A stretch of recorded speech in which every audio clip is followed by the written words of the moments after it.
Wags, it is September, and not only does that bring the start of the football season, but for fans of Leaf Spirits and the Green Bay Packers, we have a lot to celebrate, especially when we're talking about Packers legend and Leaf Spirits co-founder Lowry Butler being enshrined in the NFL Hall of Fame. Yeah, and Dane, to commemorate that special occasion and gear up for the football season, Leap Spirits created a Hall of Fame limited edition bottle featuring Leroy.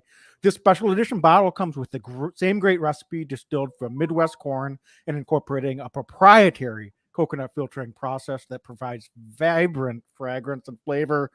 And not only is it a must have in any Packers fans home bar as we gear up for football season, Dane, when it's gone, as you can see if you're watching, this bottle will make the perfect addition to your memorabilia collection. Man, I'll tell you what, Leap Vodka has been recognized for excellence by industry experts from coast to coast and was recently awarded Wisconsin's Vodka of the Year. So, folks, to find Leap Vodka and Leap and Lemonade, which is equally delicious, in a retail store or restaurant anywhere in Wisconsin, visit leapspirits.com and click on Find Leap Vodka. See show notes for details.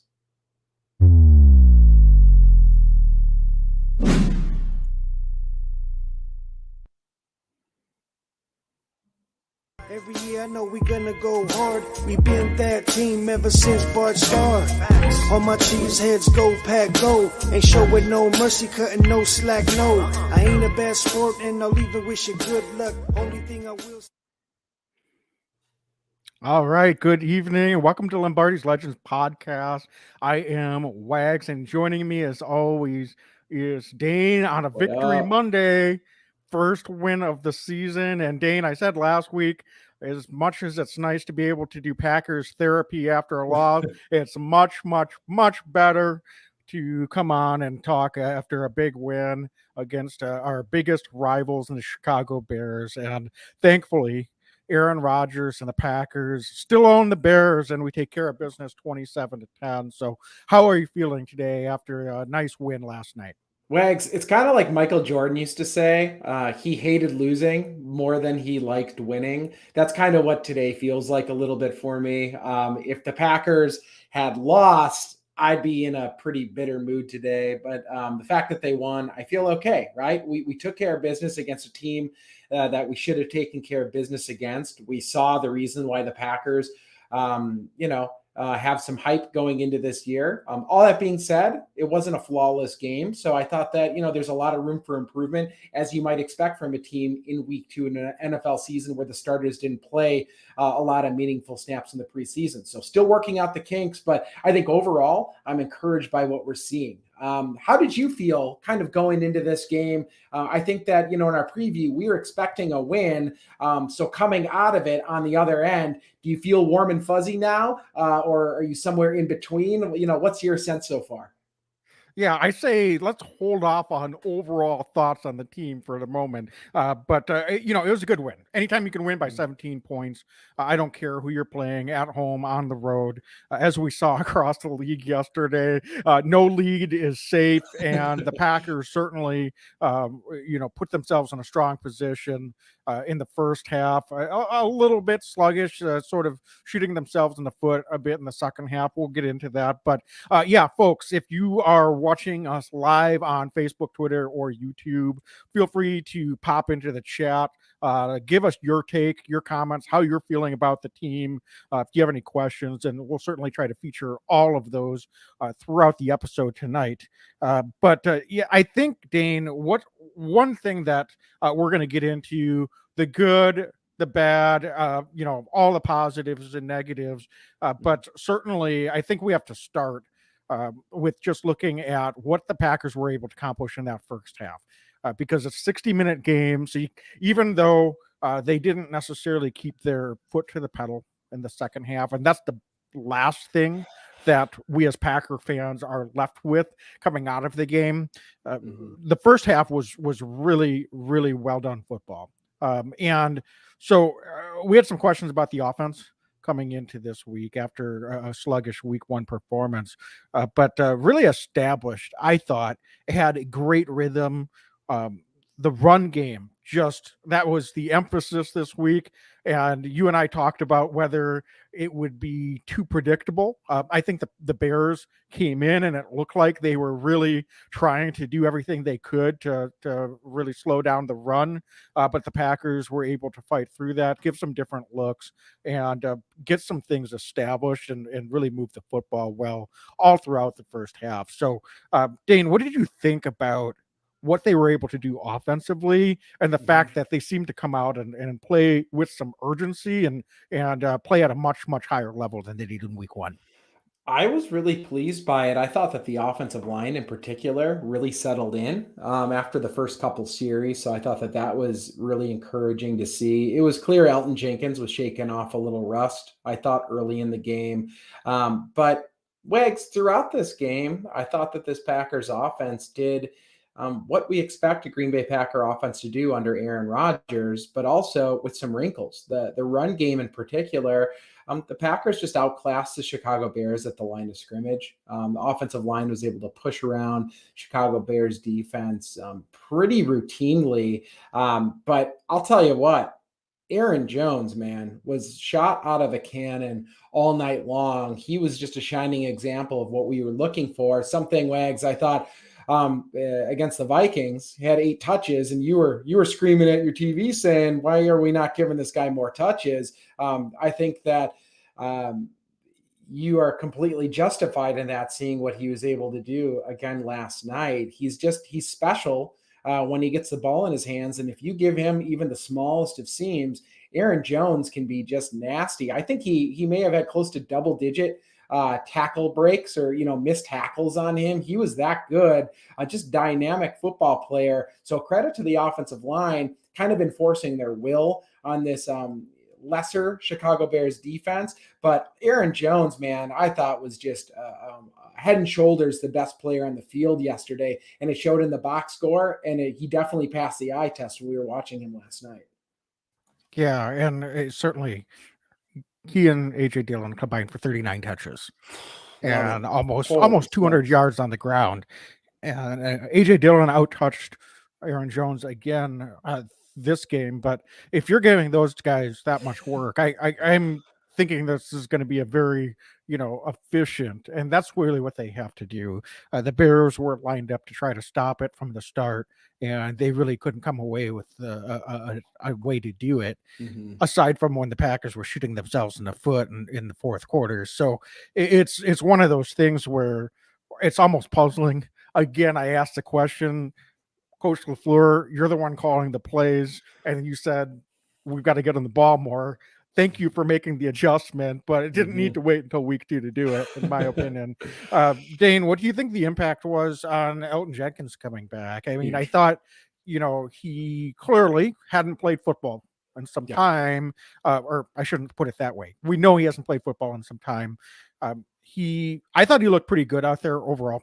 Certainly had a couple of moments where he's knocking off the rust, but from an impact standpoint, how do you think that helped the offensive line performance last night, and just maybe slotting everyone into their natural position as well? Well, that's the key right there, Wags, is even as he settled in, we had, I thought, Royce Newman back where he probably belongs on this offensive line. John Runyon Jr. coming back, practicing one day and getting back out there was I think important as well. Kept some continuity across this offensive line. But to your question, Elton Jenkins played, I thought, really good football for a guy who hadn't played ball in 10 months. To come out there against live reps and, the first quarter, that's a wash to me, man. That's, he's just shaking it off at that point. But he really was able to settle in. I thought Josh Nijman on the other side played fantastic football. Gave up 1 sack, I think, on 3rd down, but otherwise played really well. Elton Jenkins, I think, allowed 2 sacks if you're looking at the stat line, but one of them more likely was his fault, just judging by the positioning and how things kind of went. The other one was credited against him, but I don't think it was really his fault. So to come back, I mean, he's just going to get better the longer he's out there, but he really settles that. And you could tell, Wags, when Aaron Rodgers had a clean pocket last night, he was delivering and he was dealing, and you could tell he was a lot more comfortable last night than he was in week one. So huge kudos to Elton Jenkins to get back here. But I mean, I thought that he was extremely important. And Matt LaFleur, I think unprompted, to the media was like, we don't win this game without Elton Jenkins. That's huge praise coming from Coach LaFleur after that game. And it just, I think, highlights what Jenkins means to this Packers offense. The big guys don't always get the credit they deserve, but my God, if he's able to keep Aaron Rodgers upright like that, and Aaron can deliver strikes to guys like Sammy Watkins the way that he did, look out. So I thought it was incredibly important. And I want to kind of turn that back to you as well. I mean, didn't you think that Rodgers just looked more comfortable last night? It's like he kind of knew he had that side of the line, pretty much had his back there, so to speak. He just looked a lot more confident when he was delivering his throws. Yeah, I think everybody did. They first carry run of the game, they ran right off the right side behind Elton Jenkins. So there was no coincidence of what they were trying to do there. That's our guy. We're going to try to really win the point of attack. And he was very physical, I thought, over there. A little bit rusty in some of his pass protections, but I think he really settled in over the course of the game as well. Yeah, Rice Newman looked much more comfortable as well at right guard. There's no doubt about that. So that gave that 5-man unit a heck of a lot more cohesion than what we saw in week one. And all respect to the 5 that we had out there in week one, but you and I both said it. I just don't think Rice Newman, in a pinch, I suppose, if we have to try to get by with him at right tackle, but I would prefer that we don't see that moving forward, and we can keep him at right guard moving forward. And I think he played much better last night as well, particularly in the run game. But I give all 5 of those guys credit. Robert Quinn, I know he got in there for a sack, but he's going to do that to pretty much everyone. And for the most part, I thought Josh Nijman did a really nice job on him in pass protection, and really, I thought, exceptional in the run game. Both he and Josh Myers were doing a lot of pulling when they ran to the left, and that 2-man combination is a lot of that's a load for any team to be able to handle.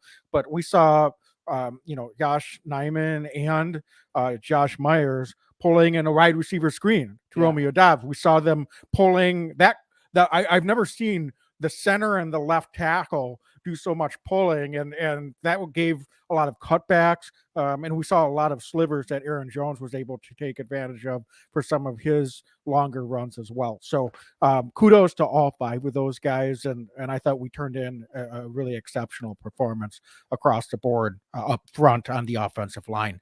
Dane, what did you, just transitioning a little bit, we're sticking with the offense here. What did you think about the pass game between Aaron Rodgers' performance and then also what we saw from the receivers? Was this week a performance that you feel like will quiet some of the doubters, or did it just keep things about the same as where you were in your mind, or do you have more concerns coming out of this game than you did maybe in the preseason? Just thinking now we're 2 weeks in, what is your overall thoughts on this pass game and this wide receiver group overall as they've been working with Aaron Rodgers coming out of this one? You know what? It remains to be seen big picture, but I'll tell you what, I'm fairly encouraged by what we saw last night. Let's start with Sammy Watkins. I mean, Sammy Watkins had an important play on 3 scoring drives for the Packers. He was a guy who was exceedingly important, didn't quite clip 100 yards, but he had a couple major chunk plays, none bigger than that 55-yarder at the end of the game that really sealed it.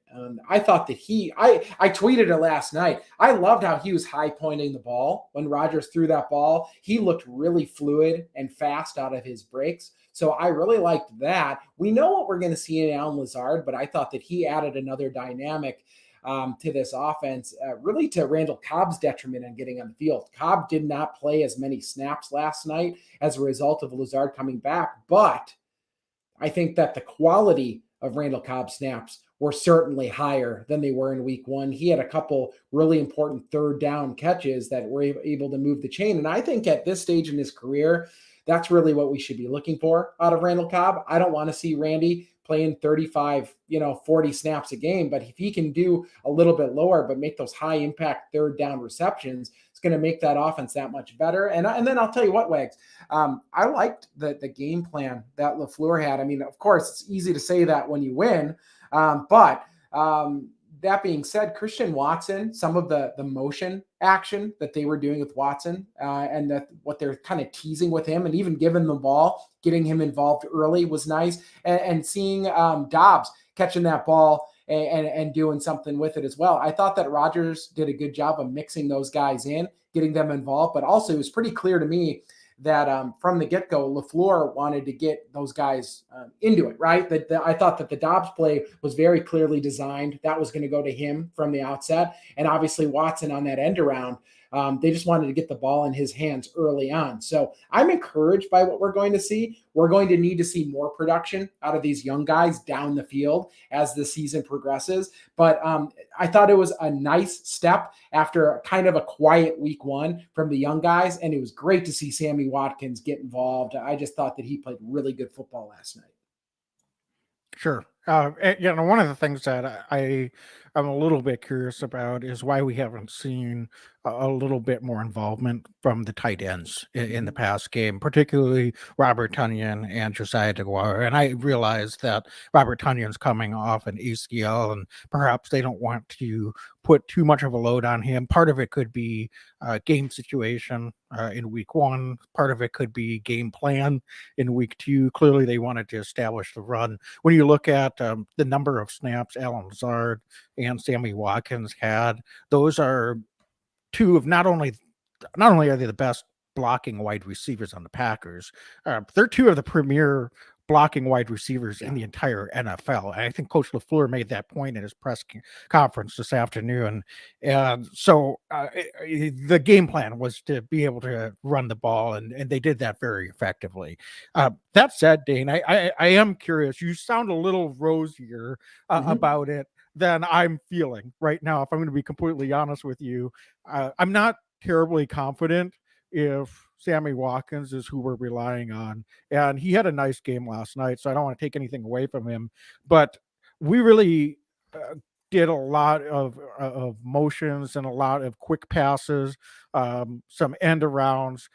I don't want to just make it sound negative and call them gadget plays, but the reality is we haven't established any vertical passing game. I realize Sammy Watkins did have a nice downfield pass and catch from Aaron Rodgers in their final drive that basically sealed this game.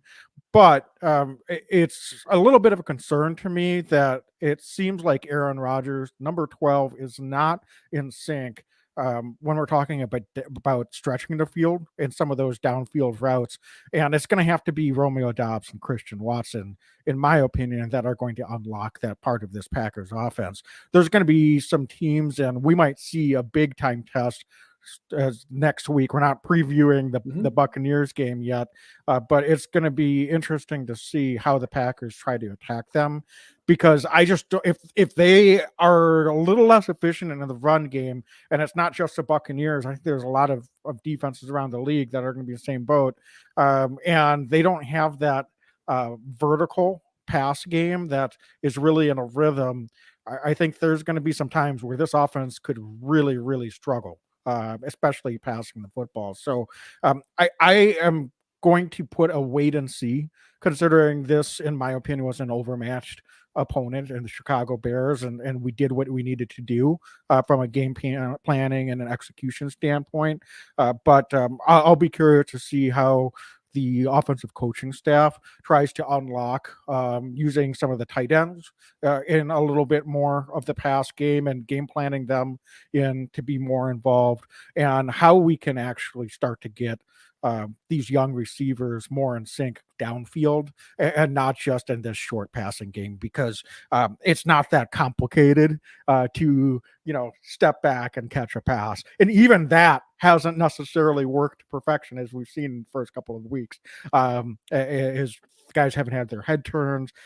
Consecutive weeks that's happened between Dobson, Watson, and Aaron Rodgers. So, Dane, am I overreacting here, or is there some cause for concern or some pause and just have to wait and see how this continues to develop?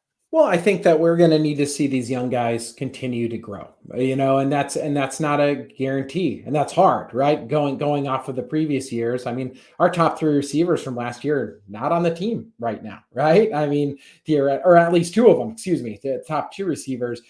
You could argue Lazard's one of them, but right. I mean, it's a little bit different. We're going to see these growing pains. But I will say that one thing that I think you and I have been hoping for a number of years now on this podcast is more of that pony look with the 2 running backs at the same time, particularly Dillon and Aaron Jones. So while the vertical game is a work in progress, Aaron Rodgers constantly preaches getting your best 11 guys on the field. And we saw a fair number, I thought, yesterday of pony looks from Dillon and Jones. And I'm hopeful that trend continues because it just gave the Packers a lot of different looks. I mean, I saw A.J. Dillon lead blocking for Aaron Jones at one point. And I really like to see it because those 2 out of the backfield at the same time make it extremely more dangerous for the defense. You've got to key in on guys. It gives them a totally different look. Aaron Jones going in some of these jet motions as well, causes headaches for a defense that, one of them on the field at the same time just isn't going to cause. So while we are still working through wide receiver wags, you've got to be encouraged by the pony looks that the Packers give. And I've got to think that this is just a touch of more to come after the success that we saw in week 2. Yeah, I sure hope so. And it's hard to be critical of Aaron Rodgers after he goes, 19 or 25 and 131 rating. But if you'll indulge me for a moment, he's been on record multiple years now saying the preseason games don't matter. And what I've seen in the first 2 weeks this season and last season is, and more so this season, to be honest with you, with this new group of wide receivers, is there's just not a full amount of cohesion. Aaron will make the point that the schemes and the personnel groupings and the looks that the defenses give in preseason are so vanilla that it's worthless to go out there. However, when we have, frankly, some botched snaps, a little bit of shoddy footwork, some mistiming on things that have nothing to do with how the defense is lined up. Part of me thinks that maybe some of those preseason reps could have mattered. Maybe, getting in sync with the timing in your downfield pass game, regardless of what coverage the defense is in the preseason, can matter. These guys break and they set up their routes a little bit differently, and that split second can make a big difference in the timing. When we've got guys that are lined up and maybe, I know that nobody's going to say it's Aaron Rodgers' fault when he throws the ball and the receiver's head isn't turned. The receiver's job is to get his head turned, read the coverage, and catch the football. So I'm not even saying that's Aaron Rodgers' fault, but he's not on the same page with his receiver. So he does bear some level of responsibility for that. And yeah, so does the offseason program matter? Do the preseason games matter? Maybe ultimately they don't for Aaron Rodgers, but I would say, Aaron, guess what? They probably matter a heck of a lot for your young wide receiver group that you're trying to get on the same page with. And yeah, they need to ramp up and get there. So it's going to be interesting to see if this week or next week that starts to happen a little bit more, then maybe it does bear more weight to perhaps some of these reps did matter. Maybe we should have gotten a couple of series in with these young guys. Maybe Christian Watson, if he was healthy enough to play in that third preseason game, should have played a quarter or two. And so is that on the coaching staff? I don't know. So there's just little things that sense of urgency can be lacking at times with this Packer organization when it comes to some of these performances, and it certainly didn't cost us yesterday, but against the best teams in the league, or when you're going on the road, you just can't have those types of mistakes, those mental errors. And unfortunately, they've cropped up here each of the first 2 weeks. And yeah, I will give you that we've got to give them an opportunity, see what another couple game plans are, give them a couple more weeks and see how this develops. But I am a little bit concerned that we haven't taken advantage of earlier opportunities, and it's not going to get any easier as we move forward. Yeah, and they put the ball on the ground a couple times that caused some real headaches for the Packers, and the defense kind of bailed them out, right? And if against a better team, that goes a different way. That could get tight really quick. The Packers win by 17, but my goodness, Wags, mid-third quarter, it didn't feel great for a little bit, even with the Packers up. So to your point, they just got to clean that up. Otherwise, they're not going to be winning games against good opponents. That's just how it is in this league. We saw the Cardinals come back against the Raiders yesterday. Raiders looked like they had it, and Cardinals come back. This is a league where offenses are a threat, and if you make mistakes, teams will pounce. Yeah, for sure. So, Dane, any other thoughts on the offensive side of the ball? Otherwise, why don't we take a break? Let's pay some bills, Wags. Yeah. So first, why don't we talk about DraftKings Sportsbook? DraftKings is the official sports betting partner of the NFL. And right now, we're headed into week 3 of the NFL season. And with DraftKings, we've got a even bigger deal for even bigger wins. New customers can bet just $5 on any NFL team to win, get $200 in free bets if they do. Wags, if that's not enough, everyone can boost their winnings with DraftKings stepped up same game parlays. Right now, for every leg you add, you can boost your winnings up to 100%, folks. Come on, with payouts bigger than ever, why bet on football anywhere else? To make things even sweeter, you can throw down on stepped up same game parlays once per game day all season long. All right, so Dane, download the DraftKings Sportsbook app now and use promo code TPPN to get $200 in free bets if your team wins when you place a $5 bet on any football game. That's code TPPN only at DraftKings Sportsbook, an official sports betting partner of the NFL. Minimum age and eligibility restrictions apply. See show notes for details. And Wags, I'll tell you what, man. I've been using these Raycon headphones, something that this awesome sponsor, I'll tell you what, we started throwing these in my ears, and it's been fantastic to do it. I use these things all the time. I use them when I'm running. I use them when I'm, going out shopping and I don't want to talk to folks out at Target or wherever I go. But for real, these Raycon earbuds are awesome. They look good. They feel good. They're comfortable, and they don't fall out of my ear, which is something that's super important when we're talking about these wireless headphones. Yeah, for sure. And I think, one of the things that's really nice about them is that when you're talking Bluetooth headphones and these earbuds, they last for a long time, right? You get up to 8 hours of playtime, 32 hours of battery life. So I've never run out of batteries with them at all. So just plug them in when you're done. One other nice thing, I've said it, really love the awareness mode. So I'm tend to be one of those dudes that's just walking around oblivious to what's going on around me. With awareness mode, I don't need a tap on the shoulder and a dirty look to be cognizant of questions and comments from people as I'm listening to my favorite podcast or music and out walking my dog. So Dane, these are just really great headphones. I'm so happy they decided to come on board as a sponsor. Yeah. And you definitely want to check these out. So folks, go to buyraycon.com today. Use code TPPN15 to get 15% off your first order. That's code TPPN15 at buyraycon.com to score 15% off. Buyraycon.com, code TPPN15. All right. So Dane, moving over then to the defensive side of the ball. I think Mm-hmm. there's a lot of positives. There were a few moments that maybe Mm-hmm. we weren't feeling quite as positive, namely that first possession. So, what do you chalk that up to as far as the defense perhaps not coming out and having that dominant performance right from the first possession, and it took them the second possession on until the fourth quarter, which we'll get into a little bit later, before they just really lock things down.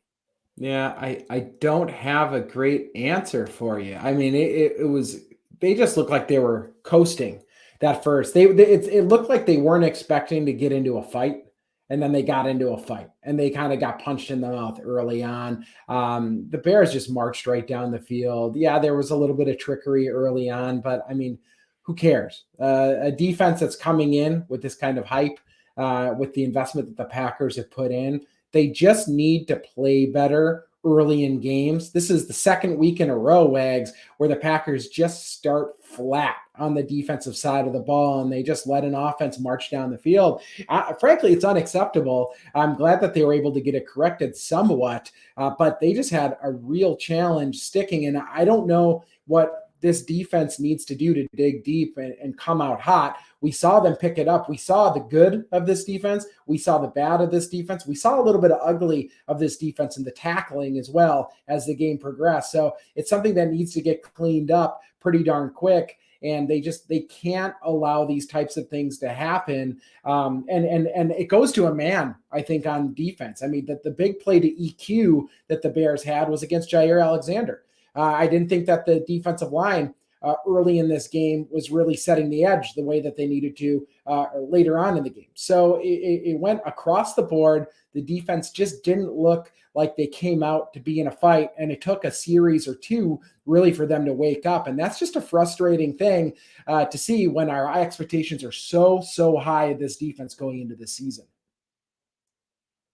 Yeah, it's almost like they lined up across from this Bears team and said, "These guys can't hang with us." Exactly. And in a way, they should be right, and they kind of were for a good chunk of this game. But it's like they had to get punched in the mouth in that first series for them to sort of wake up and take it up a notch and really bring the intensity. I'll tell you what, from the second series all the way until I want to say the last series of the third quarter after the Packers fumbled in the snap between Aaron Rodgers and AJ Dillon, the Bears started to get something going and went down and got a field goal. This defense looked like the monster that was advertised for much of this preseason. The Bears couldn't do anything. I mean, they were barely getting first downs, let alone going backward most of the time. So it was beautiful to see. I was a little bit concerned this past week, when I saw how, guys can have an opinion and they can express frustrations, but after one game, Jair Alexander, clearly the best player on our defense, a little concerned when he expressed so much that he was not in favor of the game plan in that week one game. And I thought he came out a little bit flat, to be honest with you. He got turned around on the play EQ with play. and it wasn't like he got beat deep or a bit. He just got turned around, and it's Equanimeous St. Brown running a route on him, and I don't expect Jair Alexander to lose that route very often. I'm sure he doesn't either. He missed a couple tackles. Was his head totally in the game this week? And is that a cause for concern? I don't think it's a long-term cause for concern, but what is the communication that's going on in the building? Are they on the same page? Are they really, locked in? I think that's a fair question. We saw miscommunication between some of the players on the field in week one. I thought that was perhaps a little bit better this week, but still, there were some times where it seemed like guys were a little bit out of position. Why is that happening?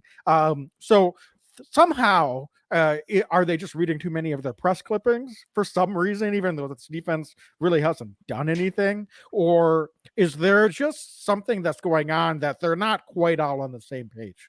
And that can be addressed, that can be fixed. So I'm not saying that this is a long-term cause for concern. Overall, this defense did what they had to do against an overmatched Bears offense last night. But it is a concern. I agree. When 2 weeks in a row, a team comes in, marches right down the field, and puts 7 points on you on that first possession. Especially at home, start the year at home, and that's how it starts. It just left a bad taste in my mouth. Obviously, Jair rebounded at the end of the game with one of the best damn interceptions you'll find, right? Just streaking across the field and making that interception.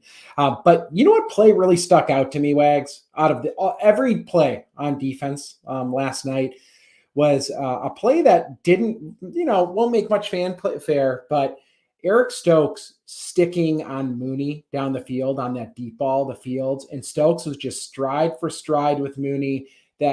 Just no chance. If that ball was quote unquote better thrown, Stokes probably picks the ball off, right?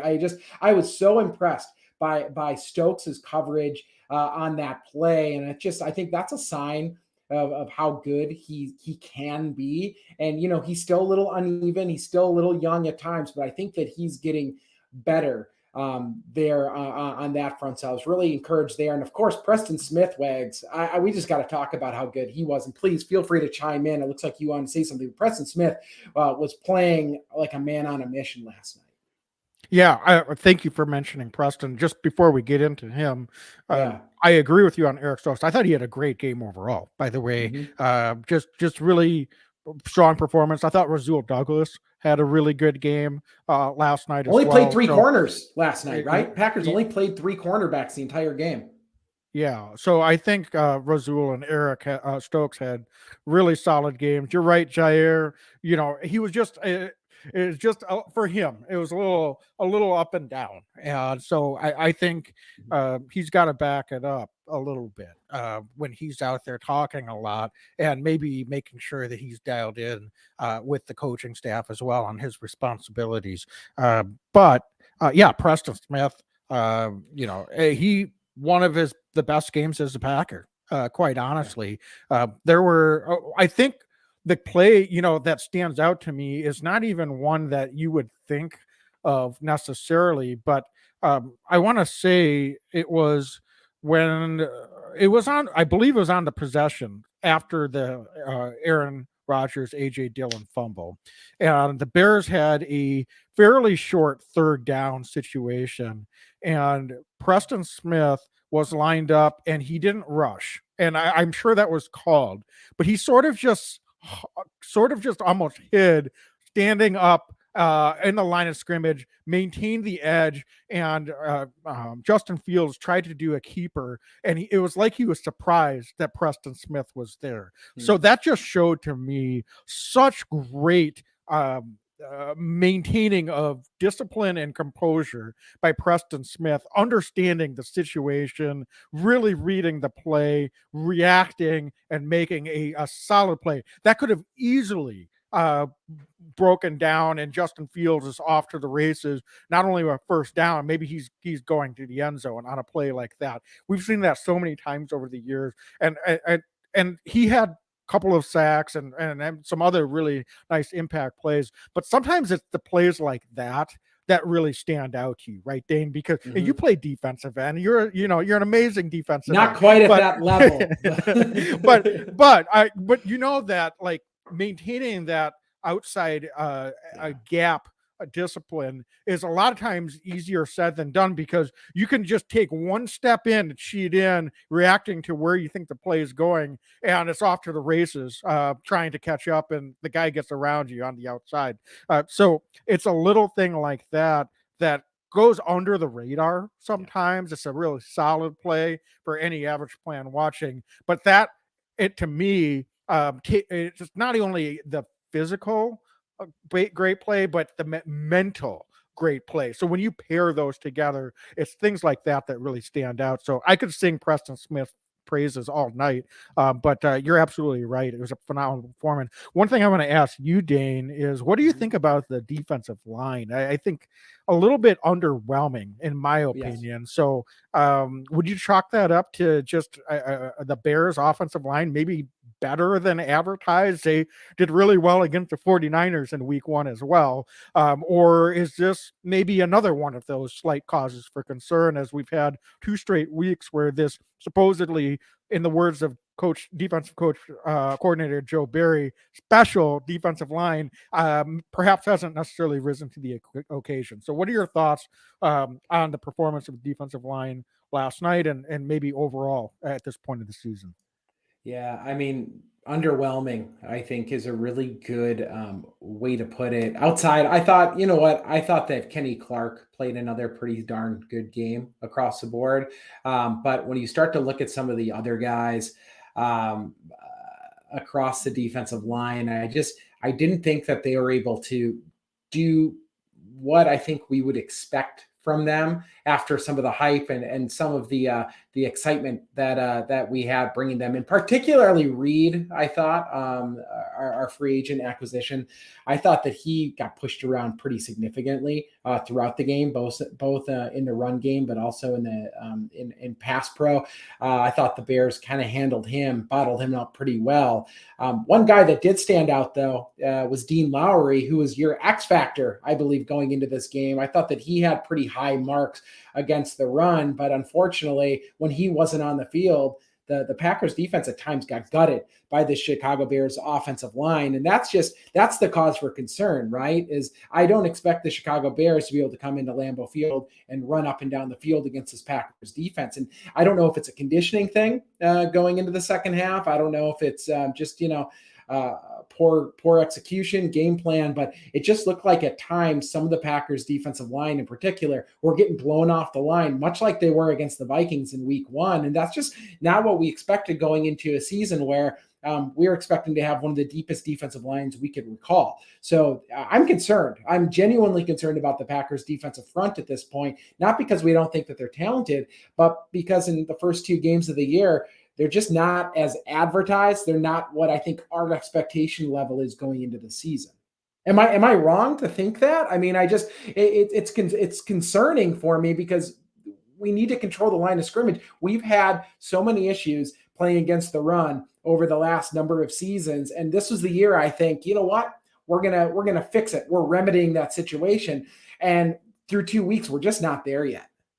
Yeah, I think when you look at the box score, you can say, well, Quay Walker, yeah, Devondre Campbell had a quiet week as well. But when we're watching the game, I saw an awful lot of defensive linemen getting pushed into them at the second level. And while they may have technically missed a couple of tackles, it was of the variety where they're trying to get shed off of those blockers. They're not able to move downhill. They're trying to dive sideways to get around those guys. And that's putting them in a really difficult situation, to be quite honest. And Wags, sorry to, I hate to chime in, but you were so spot on. And Devondre Campbell in particular was getting mauled on a couple plays where it looked like he quote unquote missed the tackle, but he had an offensive lineman all over him and he's trying to grab a running back. I mean, that's not a realistic expectation of a linebacker. The defensive linemen have to keep their linebackers clean. That's just a reality.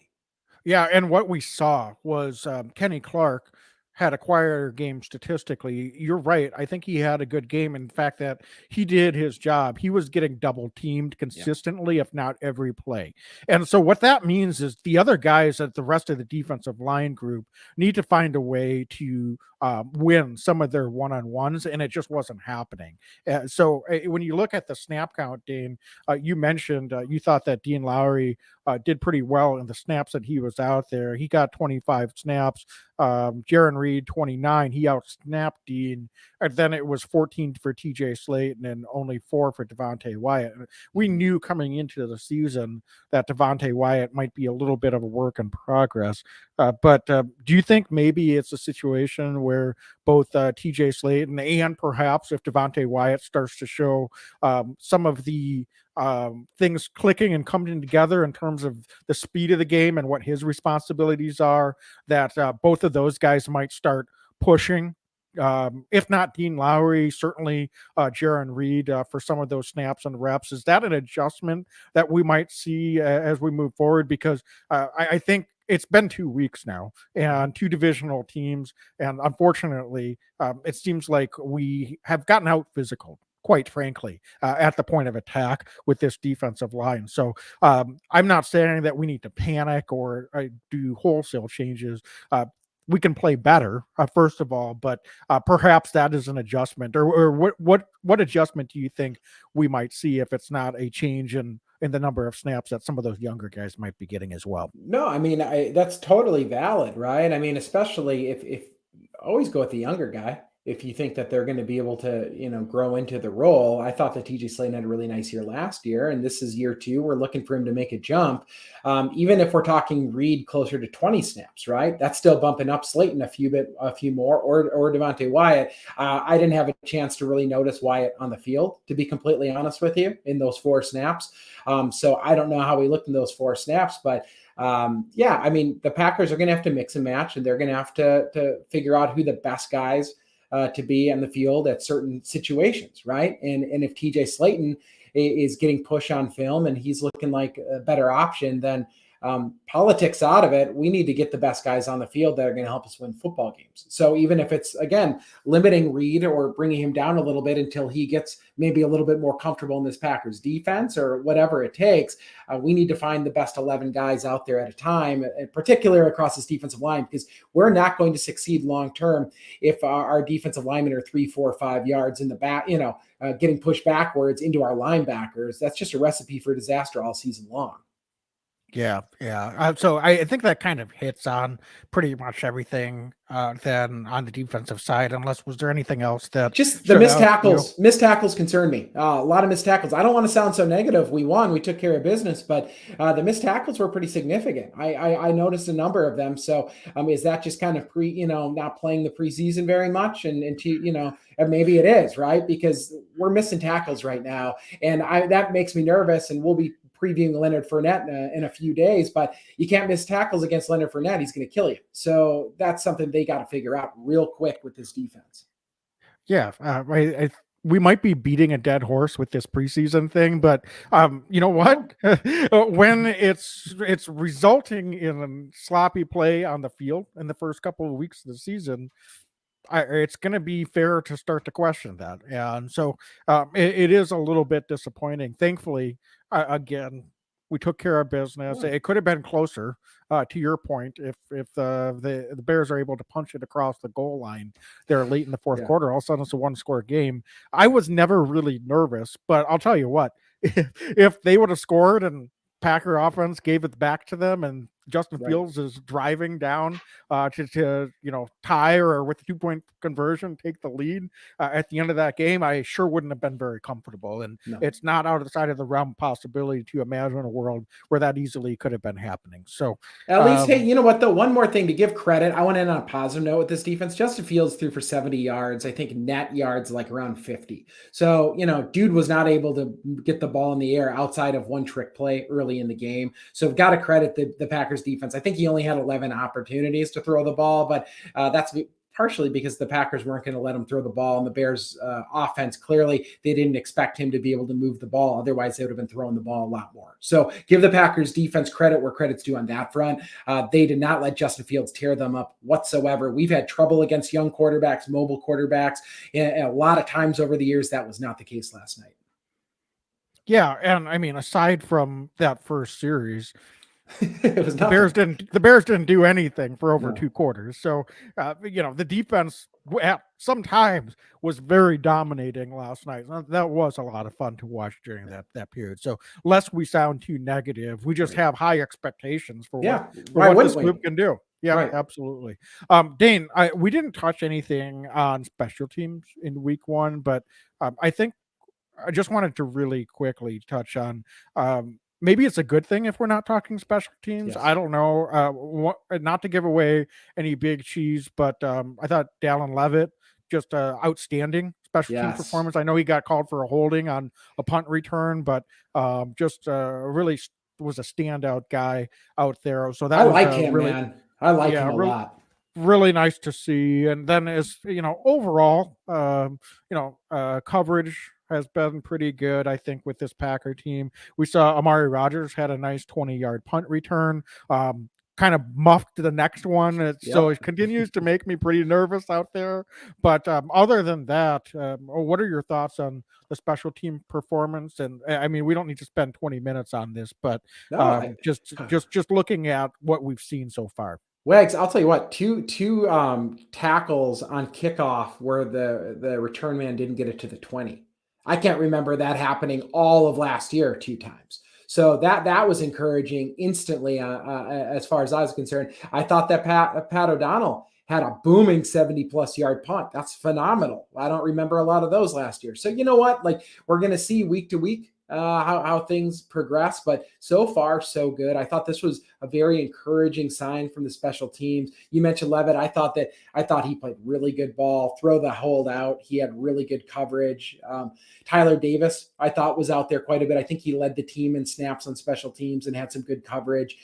Mason Crosby looked comfortable back there as well and swinging the leg. So far so good. Let's just hope it continues. But yeah, we didn't open the podcast with, oh no, the special teams did this again. So that's a good positive sign. It's in my books. Yeah, we'll ride that as long as we can this season for sure.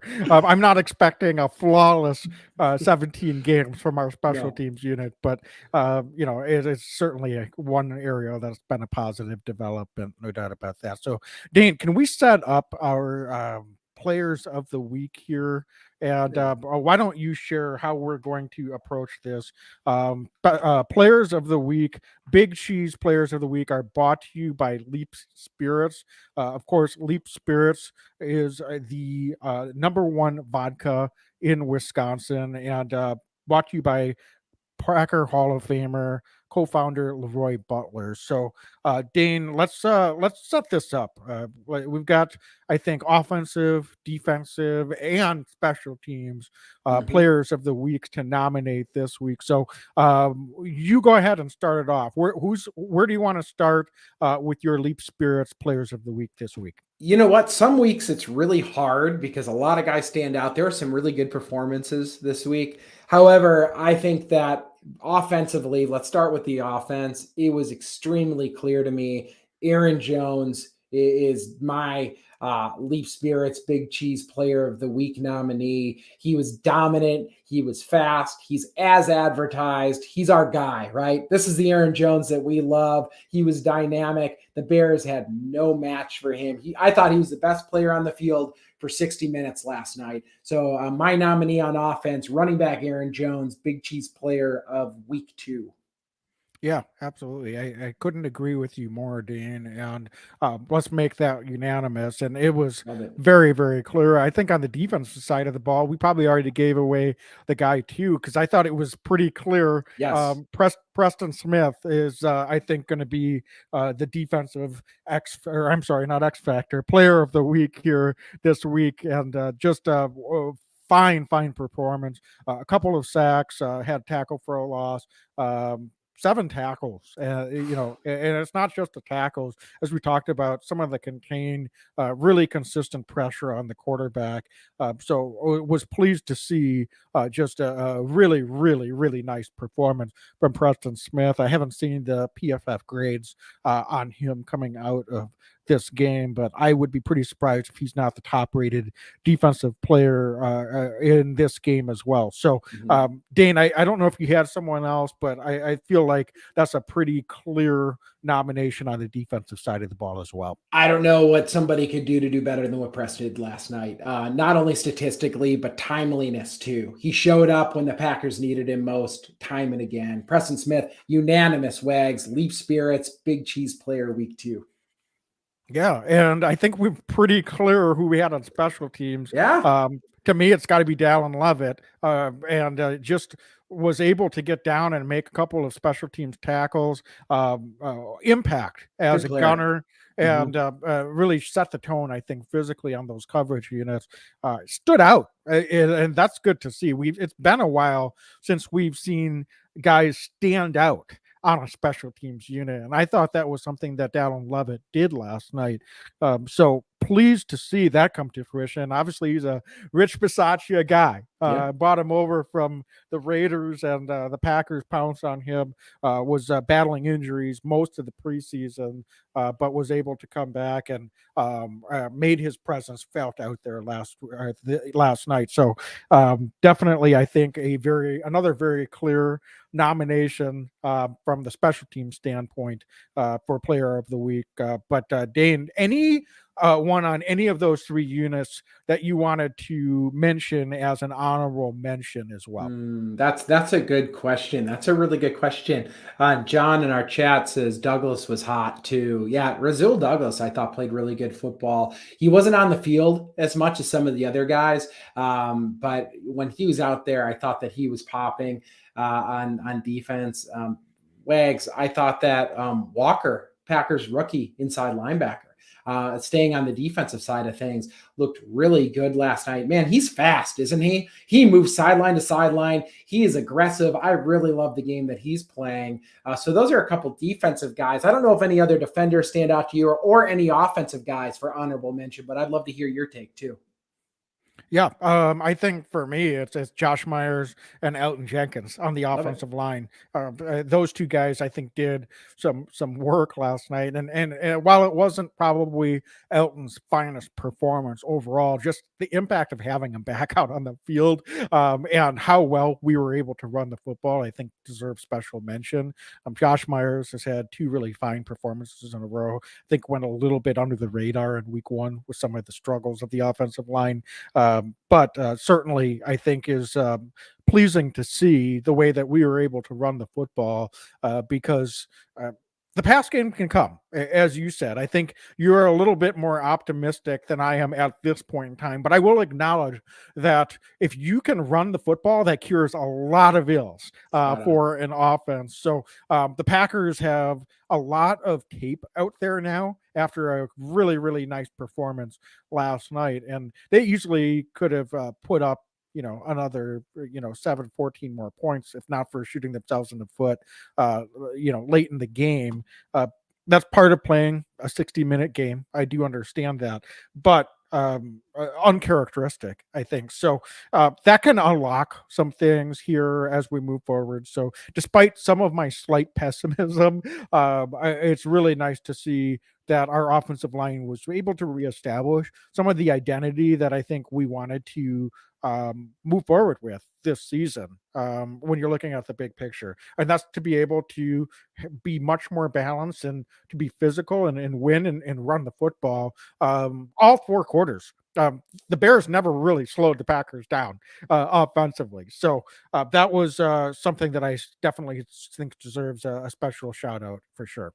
Wags, I'll tell you what, it may be only week 2, but we are in mid-season form with an hour-long Victory Monday podcast. It is so good to be back. It's so good to be 1-1. And the Packers next week will be trying to go on to 2-1. We played Tampa Bay Buccaneers. We will be back Thursday night podcasting a preview of the Tampa Bay Buccaneer game. No rest for the weary, Wags, but it's good to get off and win one at home at Lambeau Field to start the season in Wisconsin. Absolutely. So, folks, thanks for joining us this evening. If you want to join us live on Thursday night, check us out on our Facebook, YouTube, or Twitter channels. Feel free to send us your takes, feedback, questions in between episodes if there's anything that you want us to touch on or feature on Thursday night. Otherwise, thanks so much for joining us here. As always, be legendary and go Pack, go. Pack, go!